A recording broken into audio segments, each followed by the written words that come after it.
Hi, and welcome to another installment of the Mind Management Mentors podcast. And I've realized I've started opening up every episode with I'm a big believer because I think it's a powerful sentiment, and I'm a big believer in thoughts and emotions, and how once we take back control of that, it will play absolute massive dividends for people generally, clients. And I think today's episode is going to be pretty powerful. All the way from originally New York, now Texas. If it's in the mind, it can be managed.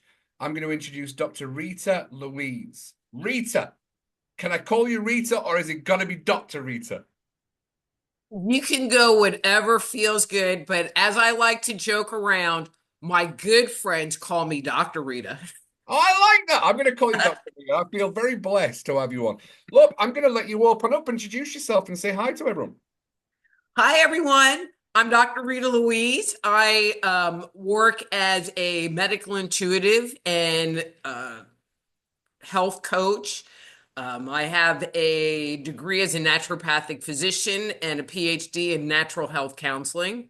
I've been in this field for way more years than I would like to admit out loud. I'll just say over 20. Right? How's that? For a really, really, really long time. Um, I'm a consummate researcher. I'm the author of 7 books. I have a training program where people can learn to become a medical intuitive, intuitive counselor, or energy medicine practitioner.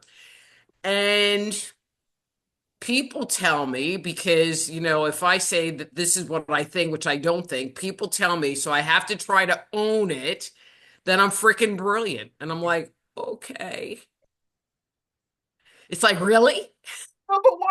Do you know what? I think that's a fair opening statement. Why do we feel uncomfortable when somebody, proclaims, "Oh my God, you're so good at this"? We're genuine because we get that. With personality and charisma and being our authentic selves, we get that. I get that. So why does that make you irk a little bit? Because it does. Well, and if they say that to me, I just smile and it doesn't bother me as much anymore. Um, but for me to sit there and say, and I'm brilliant, Yeah. there's that whole ego piece to it. Yeah.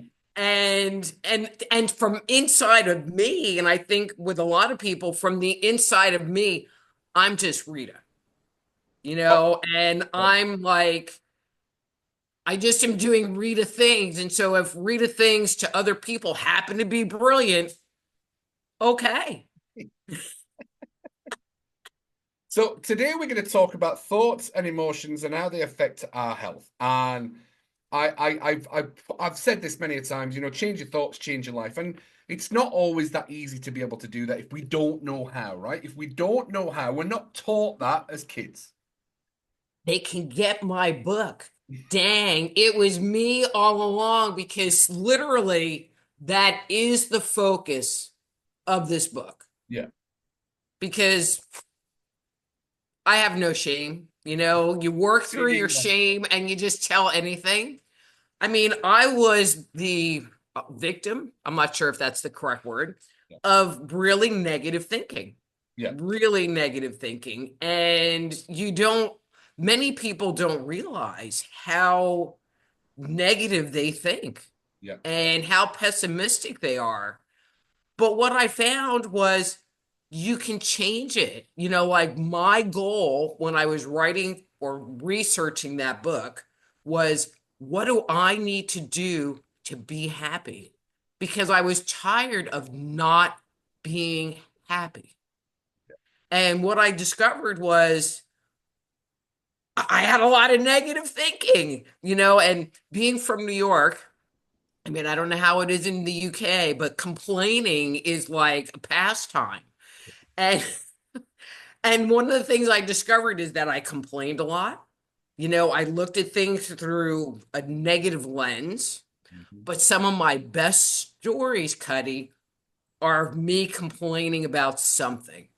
They're really good. They're really good. And I'm like, wow, what am I going to talk about? where and I was I look I think the word victim is it's a powerful word. It can have a lot of misconnotations to it, but I think explaining the victim mindset of where we come through and how we can elevate through the consciousness scale is a powerful thing for people to learn and understand. And when we go from why me to it was me, grateful, fantastic, it's for me so I can learn, you know, when we're stuck down that lower scale of consciousness, do we really understand the power of that language? Because I'm always talking about mind and language. Do we really understand the power of that language and what it's actually doing to us internally? Do people really know? No, because no one ever talks about it. And so many people go through life on autopilot, and we think, well, this is me and this is my thinking and this is how I react to things and this is how I interact with people, with never the concept, with never having the thought that they could change it and that they could be somebody different. It's like outside of our complete awareness. So I'm here to say you can change it. And my experience, and this is not just my experience, I've worked with people to raise their awareness of what's going on inside, that within 3 months of paying attention, you can really start seeing changes in your life. So it's not like you have to climb on a mountain or do all of this stuff. It's, just little techniques.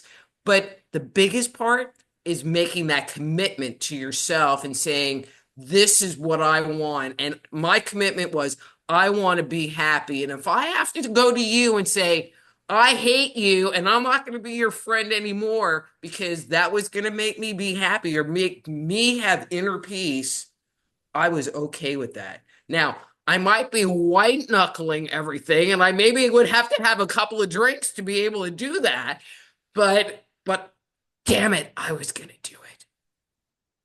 So it kind of sounds like Dr. Rita's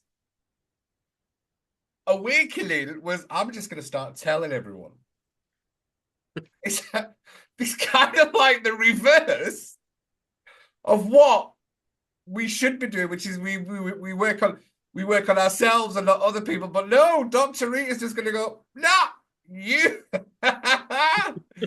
you steal my joy. You have to, but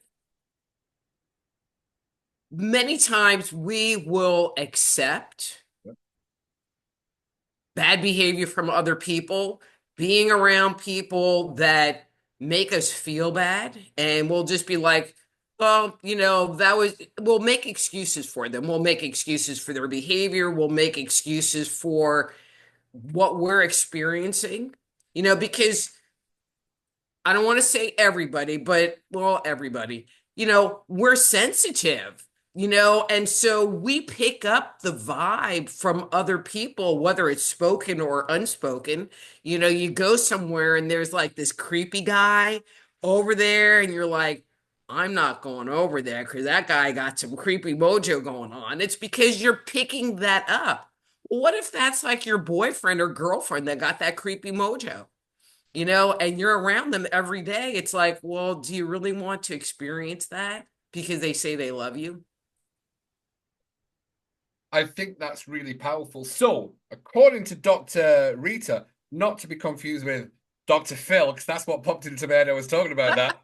Um, you're an advocate to vocalizing stay away instead of walking away. A lot of people would say when you feel that energy, and is it the considerate thing to do is to walk away. But Dr. Rita, by the way, love it, would suggest telling it. No, I'm more of a walk away kind of person. There it is. There it I'm is. more of a walk, okay, so if I want to salvage the relationship, Yeah. if I feel like the relationship has value, but the person is having a behavior that is disturbing my inner world, there's a something in the force, but I want to salvage the relationship, I will sit down and talk to them. And it, again, might be a white knuckle situation because I value the relationship.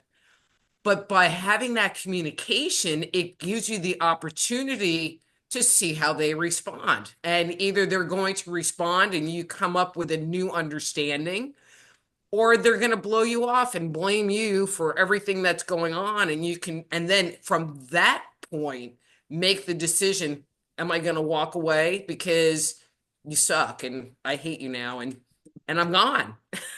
You are so New York right now. I honestly, you are so New York. I love it. So, as a medical intuitive, who comes to see Dr. Rita? The medical intuitive. We were talking before we started the show, and I thought it was a really powerful word, metaphysical. Mhm. Metaphysical. So let's deep dive metaphysical and medical intuitive. Okay. Perfect. So people that come to see me, and there are several different categories, but the bulk of the people have some kind of, and I'm going to say, metaphysical background. They have the belief that our thoughts and emotions can affect our health. Another big category is they don't necessarily trust the medical institution. They don't want somebody to just come and, you know, chop it out or give them some kind of prescription to bring about wellness. Um, they don't understand why they're sick. I've had people that have gone to two or three different doctors, and it's like this one says it's MS, this one says it's Lyme disease, this one says, and they're really confused. And so they come to me to help sort out what's going on. So there's a variety of people that will come to me. Um, but they tend to be more open-minded people, Yeah. because there are people that really buy into the medical model. Yeah. How's that? Yeah. And those people traditionally do not come to me. Yeah. Explain metaphysical for our viewers. I'm not sure that I have a real good definition. I mean, Come on, Dr. Rita. I'm throwing you on here. no, you're challenging me and it's early. But at least it's not 6 o'clock in the morning, so that's good. And so metaphysical is just things that are outside of the physical realm, And so to me, it's kind of like a bucket term that can talk about, spirituality or angels or chakras or anything that, to me, it's just like talks about things that are spiritual, and there's a whole self-growth, look at yourself aspect to it. Um, it's not a word to be scared of because there's not anything bad in it. Um, I actually read a really good book about meta being metaphysical, which was by, let me just get his, it'll be there. Deepak Chopra did a Mhm. great book on metaphysical. We'll talk about your books as well because they sound fascinating. Do you, and allow me to ask this because I'm British. We have a different medical care. It's completely different over here. Do you feel that there's a change in America towards looking towards a different way instead of going down the prescription route? Because outside looking in, but maybe because of the way that I see the world and things, it kind of feels, or we kind of see that the medical pharmaceutical American is demonized, and people are starting to wake up to that fact. It's a powerful word, but we're starting to wake up to, there's not really a cure for any of the tablets, and it seems that the tablet doesn't really cure anything. It just keeps you eat bad food, take a prescription. We're not changing the food. We're not changing the prescription. So it's a constant line of clients in the American system. If I'm not much mistaken. No, you are totally on target. They're not about healing anything. They're just about mitigating symptoms. Yeah. And like during the whole COVID thing, one of the, to me, big aspects was about supporting your immune system, taking zinc, taking vitamin D, taking things, like golden seal or elderberry to boost your natural immunity. Maybe go to the gym and exercise, maybe eat a little bit better. Like, to me, those are the things that are going to make you strong and healthy so Yeah. that if you get COVID, you'll be okay. Yeah. That was my thought. But they did not promote any of that No. at all. It was like, stay at home, don't do anything, and don't take care of yourself. And, we got you covered, and we'll just put you on a ventilator and let you die. Such a powerful word from Dr. Rita. So, what was your, let's call it the tipping point? Whereabouts in your life did you start taking a different thought and thinking towards personal medication? I mean, that's a fair question to ask, right? Mhm. What was your turning point? Because we all have a turning point. We all have that trigger point. We're like, do you know what? This is not for me. There's got to be something else. So, what was your origin story? I love talking about superheroes. So, what was your origin story, Dr. Rita?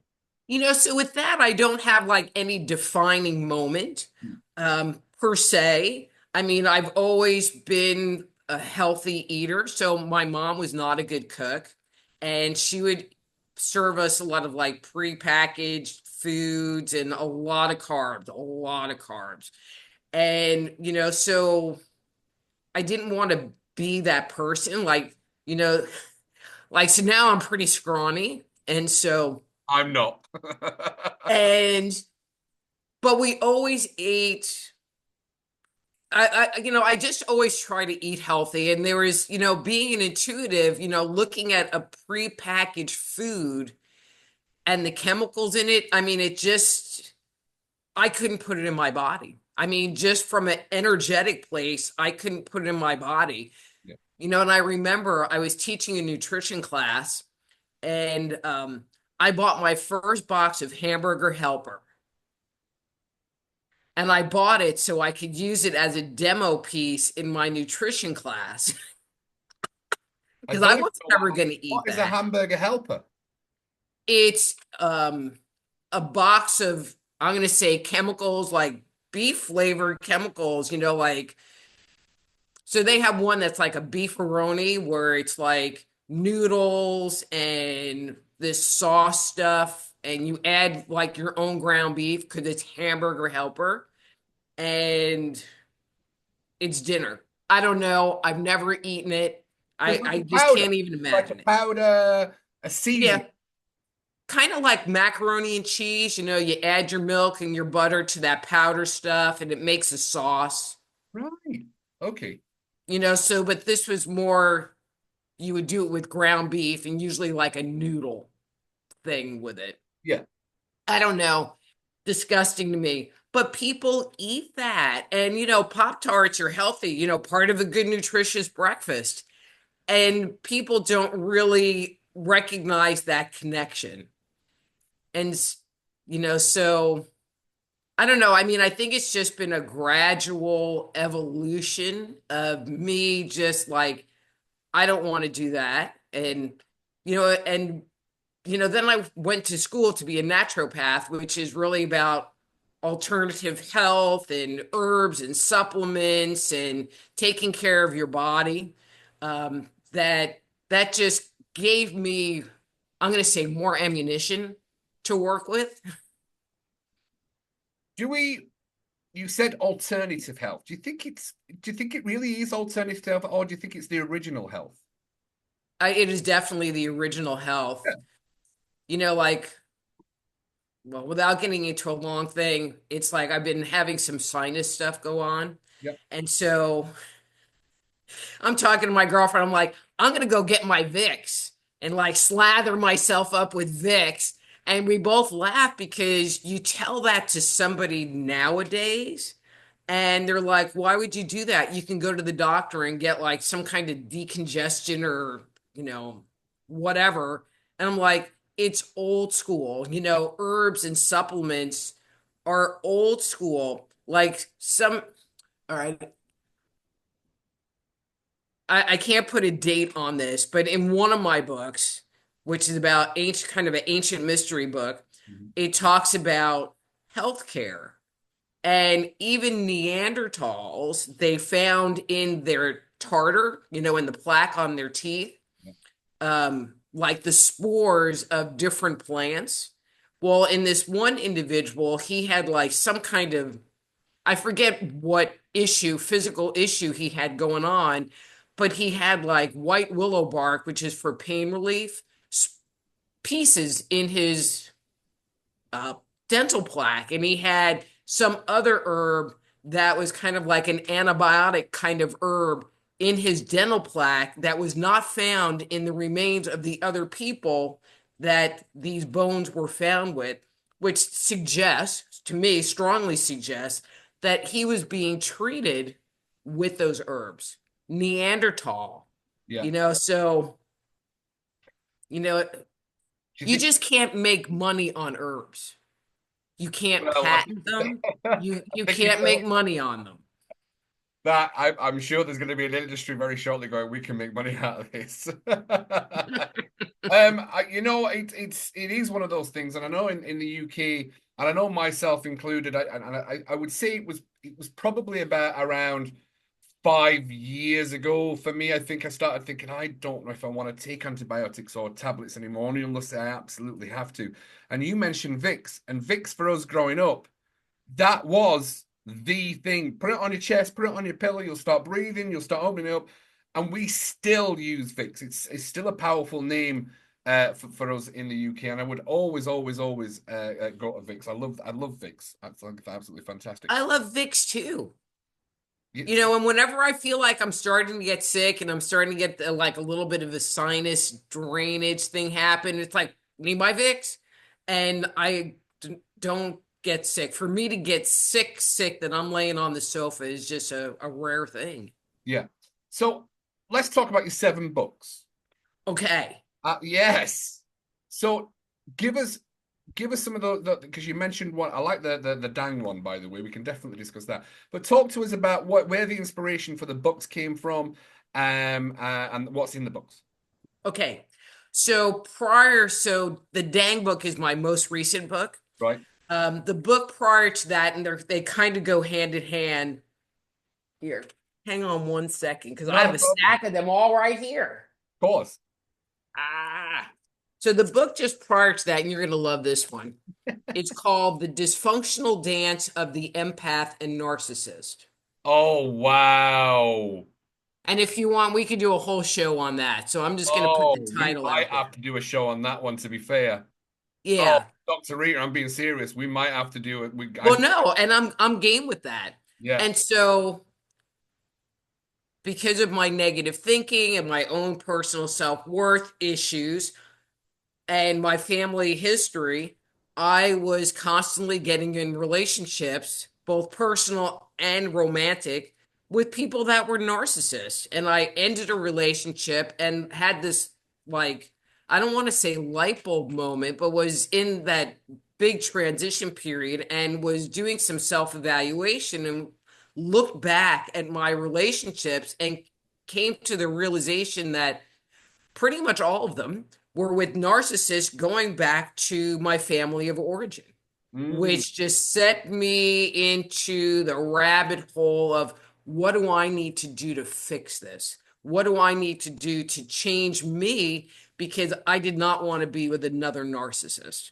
I yeah, mean, that was like, and I figured if I learned everything that I could about narcissism and the dynamics that play between the two people, because the empath is they give, and the narcissist is more than happy to take. And so it becomes a dynamic, though dysfunctional, that works for a period of time. yeah, Okay, wrote that book. The book literally ends with me, I needed to kind of conclude it, meeting this guy who just seemed great. And it was like, heaven on earth. I read that chapter now and I'm like, oh my God, what was I thinking? Because I'm talking about red flags and, me thinking that it was my own crap. And so that's how this book ends because I thought I had solved all of my relationship issues. And it's not a memoir. It really is a book about dealing with childhood trauma and looking at your history because you go into the relationship with your perspective on life and providing some tools to heal that, so anyway. All right. So that relationship ends with Mr. Wonderful. And now I'm back in this same position because I figured I fixed everything. Ha ha ha ha ha. I had not, which sent me on another path to go, okay, in the end, the only person left here is me, and all this stuff, but it didn't change me. And I couldn't do it anymore. I could not do it anymore. And I was so unhappy, and which led on to the dang book, which has been the biggest transformation in my life. Biggest. I mean, it was, and again, not a memoir, but that book, you're kind of on a journey of learning with me, and I present the research and I tell a lot of personal stories, like way more than any other book.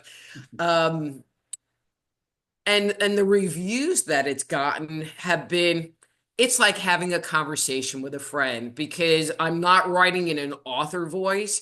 I'm writing in the Dr. Rita voice, like, oh my God, what the hell was I thinking when I did that? But it's real, it comes off as real.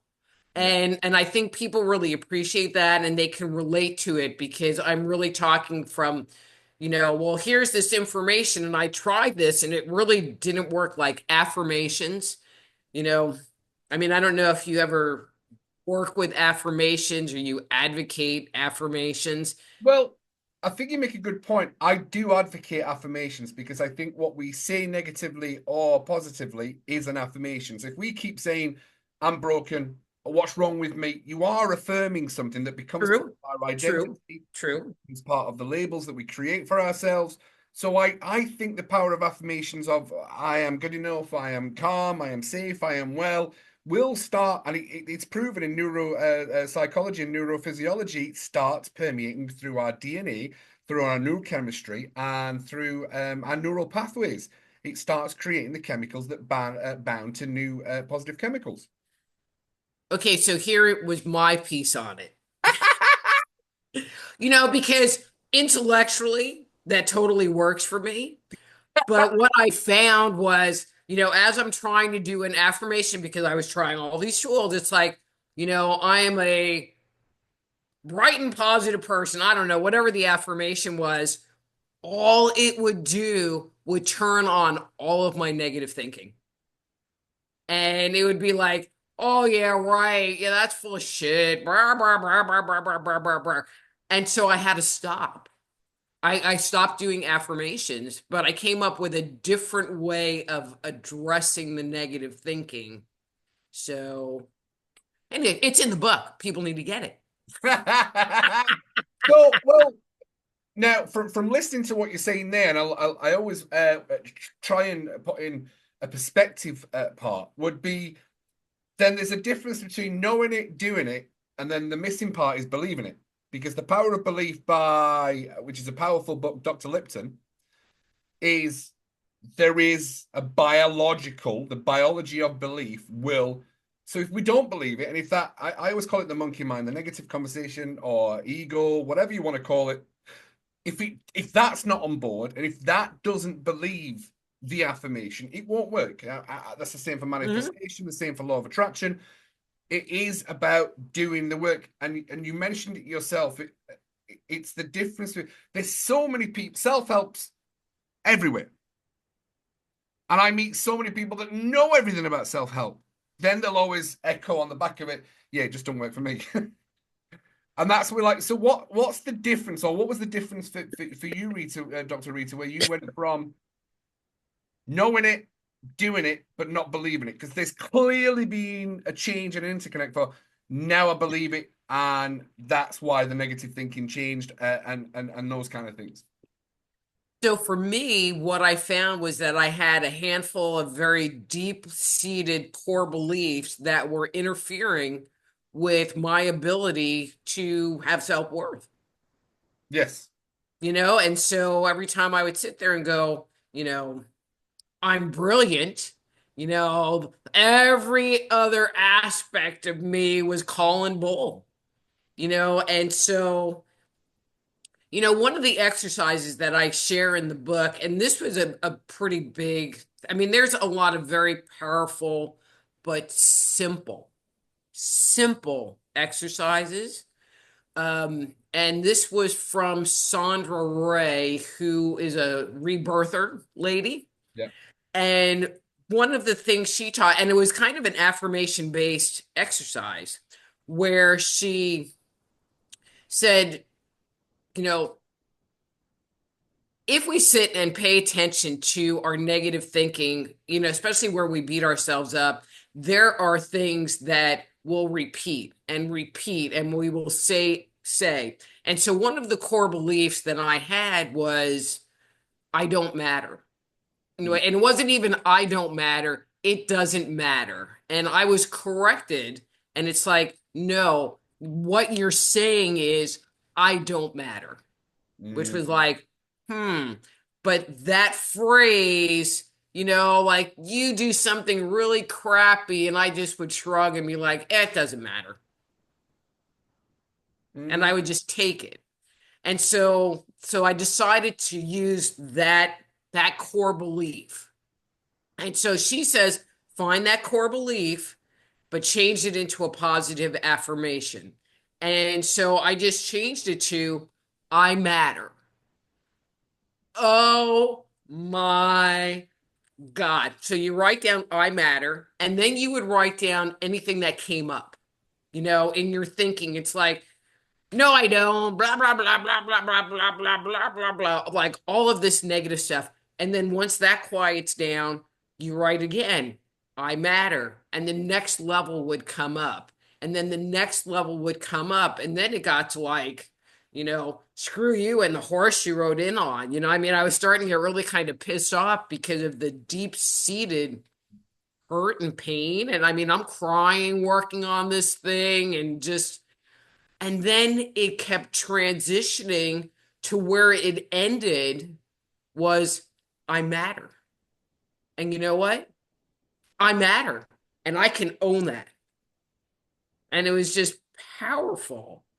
But it only took me like a half hour to do the freaking exercise. Okay, and then it took me 2 days to recover from doing stuff. But which is fantastic. So you're saying you've gone through years and years of doing self-help, and this kind of is something that always rung with me from an ancient Buddhist script, which was, you'll only hear the Buddha when the lily opens up, or the Buddha only appears when the lily opens up. And that, because when we have that little bit of an awakening and we go into, why didn't I listen to this 10 years ago? Because we weren't ready, right? We Mhm. weren't ready to listen, to heal, to feel. And then we start looking back of, oh, well, I've missed out on those 10. No, those 10 years were there to bring you here so that from here we can move you forward. And I did, there's something that me and you 100% agree about. And you mentioned at the beginning, is Cuddy, I don't have any shame. And I was a meeting 3 4 weeks ago, and somebody said, "Are you not struggling?" I was, nah, I've got no shame. I don't do shame. Shame is the lowest scale on the consciousness level. I am not doing shame in any way whatsoever. I do regret sometimes, but I work on it to move forward. But shame, we don't bring that in. We work so hard on ourselves so that we don't feel shame. It keeps us humble when it pops up. We're like, nah, let's move that one to the side because we are going to move forward. What's You know, the so when I Go on? So when I wrote the dysfunctional dance book, and I try very hard to pay attention to my inner guidance as to what I'm doing and the direction I'm heading. And so I'm going, okay, you're doing this research. I get the message, you should turn it into a book. Okay, that'll be book number 6. And I was good about it. And then the next message was, and you have to share your story, which was horrifying. And so I'm like, but I can just write it up. And it's like, no, it has to be in the book. So now I have to take, kind of like J.D. Vance, that hillbilly effigy, talking about his family and whatever, and now he's a political figure. It's like, but all of his dirt is in a major motion picture, What's the movie? and huh? What's the movie? Hillbilly effigy. Oh, I've not heard of that. I do like checking out different. All right, okay. And basically, and this is before he got into politics, he wrote this book about his childhood. His mom was a drug addict. He was pretty much raised by his grandmother. It was a good movie, but now he's going to be the vice president of the United States. And I'm like, that man's been through a lot and he obviously has worked through his shame. And, you can't knock him down because he's already been through trauma and done obviously a lot of healing around it. Yeah.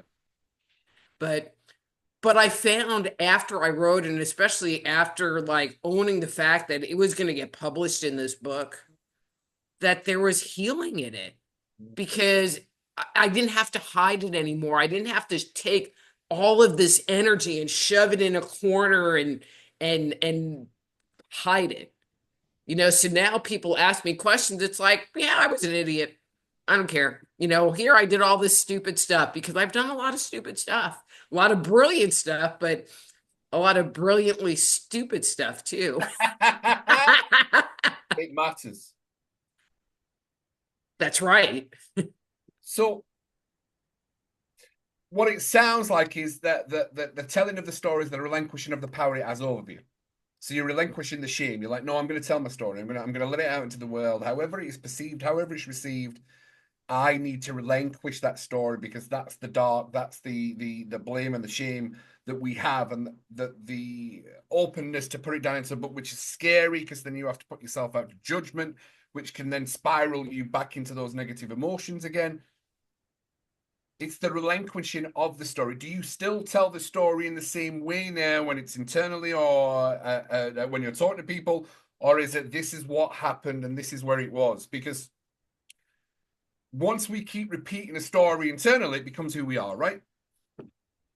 So the emotionalness, Yeah, way lessened, and I can tell about like the crappy stuff, because it's my story, and it's part of me. And so I can own it and just be like, yeah, that's what happened. It sucked. I mean, there's some that I still get a little bit emotional about, yeah.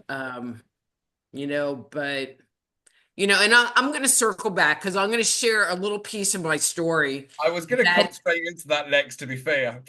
that goes back to the brilliant part and why I had this like brilliant issue because I have no shame. So when I was born with the cord around my neck. And okay, and so growing up, my mother would regularly remind me that I could have been born retarded or could have been retarded because I was suffocated and whatever, whatever, whatever.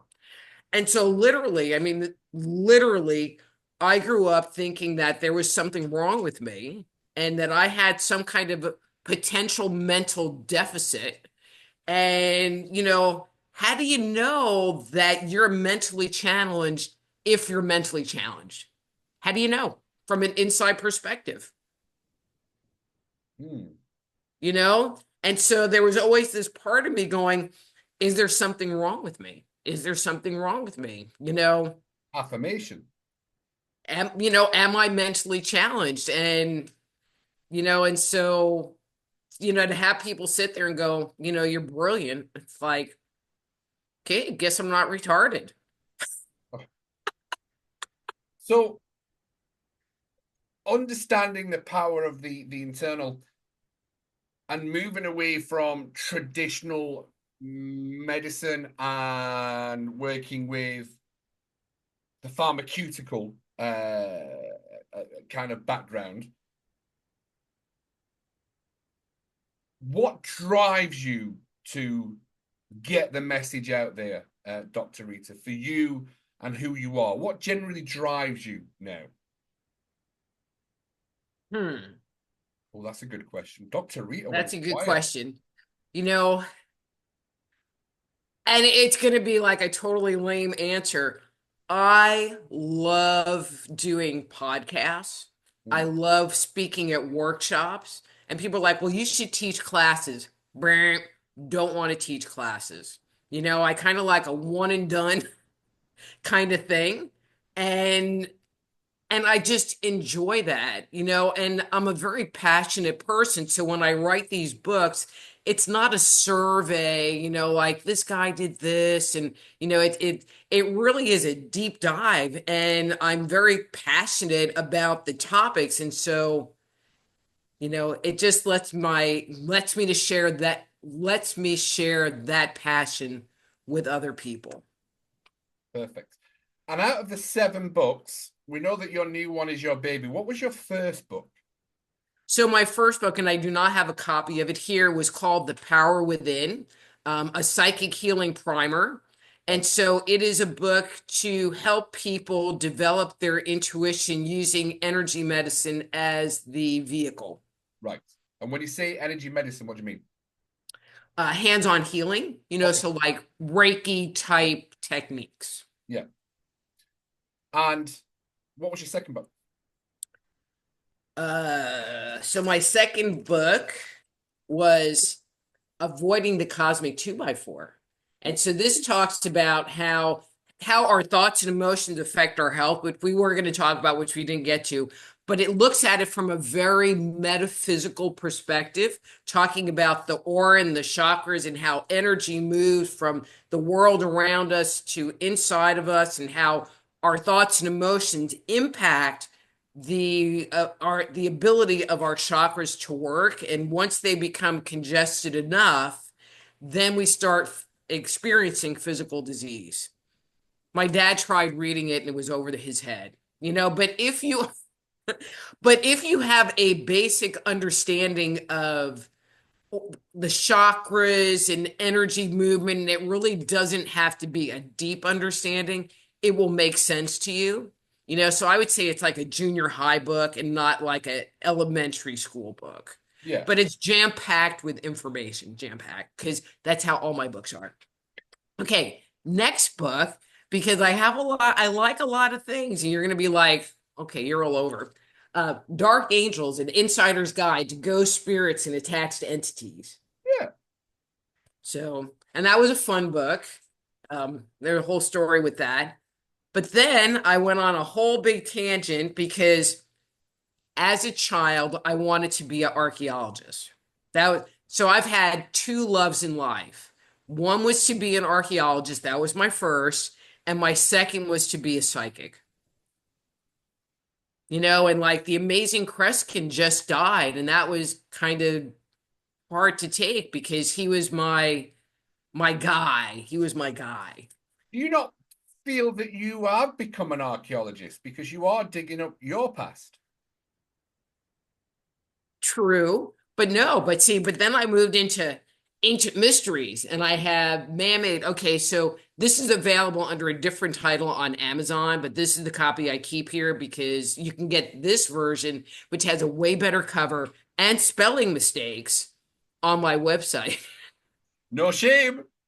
No shame. Um, and so this book looks at the history of this world based on the mythic record. And so if you sit there and tie all of these stories together based on little pieces of narrative, humanity doesn't show it up into the story until the second to last chapter, literally. Yeah.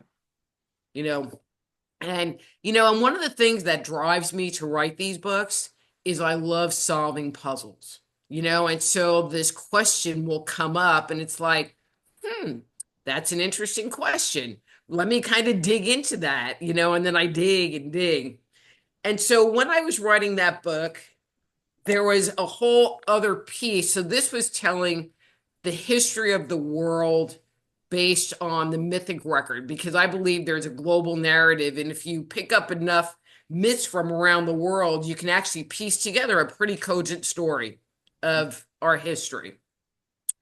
But it doesn't talk about humanity, and the development and evolution of humanity and culture. And so that's what this book is. It's called Stepping Out of Eden. Um, and basically the question that I ask in it is, why are humans human?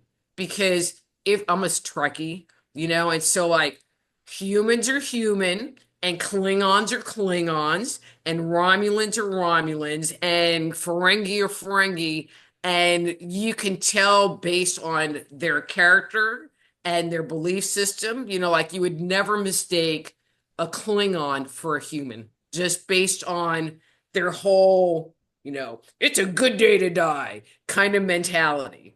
Um, but what made us, what do we have in common? What is this moral code, and I don't know, it's kind of hard to explain, but it was really interesting material because again, there is this global thing that ties us together. And would that, what ties us together, would that not be conscious? Or are you thinking or believing it's consciousness or spirit? I am thinking it is about the programming we received at some point in time, not saying aliens, that made humans be humans. Because we do things, people sit there and talk about social evolution, but, we have obviously not socially evolved in over 5,000 years. We've technologically evolved, but socially we have not evolved. And what makes us be different from animals And what is it that makes us different from animals? is that we've been trained. Ooh. Oh. And so the unspoken question or the not totally spoken question is, who are the trainers? Thus the alien part. And it's not a book about aliens, it's about the training and, like, why circumcise people? But that custom is found around the world, and the reasons ancients circumcised people wasn't about hygiene. It was about being a sign that you were part of this community, and you could not be a man unless you were circumcised. And so if you chose to not be circumcised, you were kind of, you know, not allowed in the community, or you had to hang out with the women, and so there's this constant, Is that yep, which culture was that? anyone that's circumcised. I mean, there is this continuity of morals and beliefs that are tied to it. I mean, there's a whole thing about like marriage, and like a guy can sleep with whoever they want, and a woman, if she's unmarried, can get laid. But if you're a married woman, there are so many taboos about that, and there are so many penalties tied to a married woman having sex, within cultures, and not like it is this American Indian group and this American Indian group, but like this American Indian group and some other group in Europe where they break your nose as a punishment. And so it's just interesting that you find it was just interesting collecting. And where I find that so it kind of sounds like that circumcision way back in the day was more served as a ritual to manhood from birth. And usually it was at puberty. Wow. You know, The first religion to, or which was the first culture to believe in circumcision then? okay, so I'm going to say something and I don't want to make you blush too much. So in the archaeological record, and I'm going to say, and I'm just kind of pulling this number out of my butt, that they were 26,000 years old, are stone phallic pieces that we can just make the assumption what they were for, but they're all circumcised. So you're talking about way back in the day. That's what I'm talking about. And So that's where a lot of the Neanderthal. no, Neanderthal was, I mean, 26,000 was like Cro-Magnon, cave people, Wow. but that's where I think a lot of this stuff comes from. But, one of the ones that I think is the most interesting is cranial deformation, where they intentionally put bands on a baby's head to Yeah. make it stick up. Why? And you find it in scattered pockets around the world, and it is always an indicator that you are somebody important or you are a royal person, or there is some elevation to and status to having this be done. Here's the question: why would any mother inflict that level of pain on an infant? Because you have to wear these bands till you're like 3 years old and the sutures seal up. And from what I understand, it's a very painful process. And so who came up with the idea that you should have this pointy head Wow. because it makes you be important? Wow. So again, to me, it's somebody somewhere said something, and there's just tons of them: tattooing, scarification. I don't know. Wow. A lot of it sounds like the infliction of pain would make warriors. It kind of there's always especially with tattooing. It was it a mark of territory or a mark of a group or a community that would incite the pain and the growth of the person. I mean, I think that was part of it, Mm. but with tattooing in particular, and this is kind of my take on it, Yep, respectable. was that they would have uh, they would have certain markings. Okay, so there's Otzi, the guy that they found, the Iceman, that they found in the permafrost, who was like laying like that, all mummified. He was mummified. And he was from about 3000 BC, but he had tattooing on him, but it was just spots. And so they believe that where those tattoos were tied to acupuncture locations. And so the tattoos actually were medicinal. But Yes. there were other cultures that, like New Zealand, they put little symbols, and the symbols, the image actually has a meaning, Yes. and if you had a symbol here on your chest, the location had a meaning, Yeah. versus if you had it on your back, and so I think that it was also tied to ranking Yes. and identification. The one I found most interesting, and I think this was out of Japan, was depending on what was going on in your life, they would knock teeth out. And so, like, if you were married, your left front tooth would be knocked out, and if something else, a milestone in your life, a different tooth would be knocked out. But then anyone walking up to you and you smiling at them, they would know your history. Ah, that makes total sense. And so I think the tattooing had a similar kind of purpose. Was, he has the campfire badge for making fires on his chest. So he must be a really good campfire maker, or whatever, but that there was an identification Yeah. aspect to it. Yes. Makes total sense. Dr. Rita, this has been fascinating, by the way. I know we could go on for hours and I hours have and hours. yeah, do you know what? I have a feeling that we could actually deep dive a lot of things. And I know we were talking about thoughts and emotions and how what we think we create and become. and that can affect us emotionally. Absolutely, thought, emotions, and outcomes. I'm a big believer in that myself, always have been. What's one thing that you could say to anyone listening to this that if they could change it tomorrow for health and wellness, what would you suggest, Doctor? Okay, and I'm not going to put out a thing about change Yeah, because I feel like the change would come naturally from this. nice. It is to start paying attention to your thoughts and start paying attention to your emotions. Because if you were in a happy place and now I'm in a bad, funky place, recognize it. Be curious about it. It's like, well, I was in a good mood and now I don't feel good.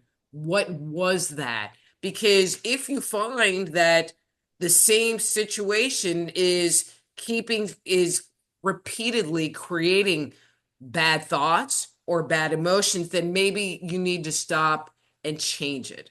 Mm. And so it's not about changing today, it's about becoming aware of this pattern that's going on inside of you so that you can make perhaps a different choice. Oh, I just did a podcast with somebody else about choice. We don't understand the power of choice. We don't. Dr. Rita, can I just say a personal thank you for popping onto the podcast? I think there is so many layers to this podcast that people will take so much information from it. I think your time was precious as always, and thank you very much for because I know we've got a different time zone and things like that. And for everybody who's watching and listening this, I always try and give perspective on what we've talked about, and what's popped up again is the power of choice. And I will always say this, if it's in the mind, it can be managed, whether that is illness, whether that is trauma recovery, addiction recovery. If it's in the mind, it can be managed if we start making our minds a priority. And on that note, I want to say a massive thank you to you, Dr. Rita. Is there anything else you would like to share? Um, so my webpage is soulhealer.com. And Perfect. so all of my books are available there. You're in the UK, all of my books I know minimally are available on Kindle in the Yeah, UK. yeah, I'm not 100% sure about print edition, but I know they're available on Kindle, or ebook. yeah. Where's Kindle Um, ebook? Yeah. and I would love to invite all of your listeners either that on Thursday night I do what's called Thursday Night Live with Dr. Rita Louise, and I open the show covering a topic. So like right at this point, my next little series is about detoxing. Oh, yeah. Because 2025, from a numerological perspective, is about detoxing our inner world. Yeah. And so this past week we covered detoxing the physical body, but we're going to be talking about detoxing emotions, detoxing our mental self. And I also had a request of detoxing our relationships, and that's going to be a great one. I've I got don't a know what I'm feeling going we to might talk get about onto yet, that. but that one's going to be good. And so I talk for about 15 minutes and I open it up where people can request a reading and they get a free reading from me. They get to hang out with me because I'm pretty much the same all the time. And the best way for them to join and be able to request a reading is for them to go to my YouTube channel. And that's Just Energy Radio. And that's 3 words, Just Energy Radio. Click the live button at 7 p.m. Central US time. And you can join the fun, get a free reading, hang out with me because I have no shame and I just never know what I'm going to say. Thank you so much, Dr. Rita. Well, thank you for having me. I had a wonderful, wonderful time. It was a good chat. It genuinely was. Thank you very much to everyone that's tuned into another episode of If It's in the Mind, It Can Be Managed, the Mind Management Mentors podcast. As always, big love from Cuddy.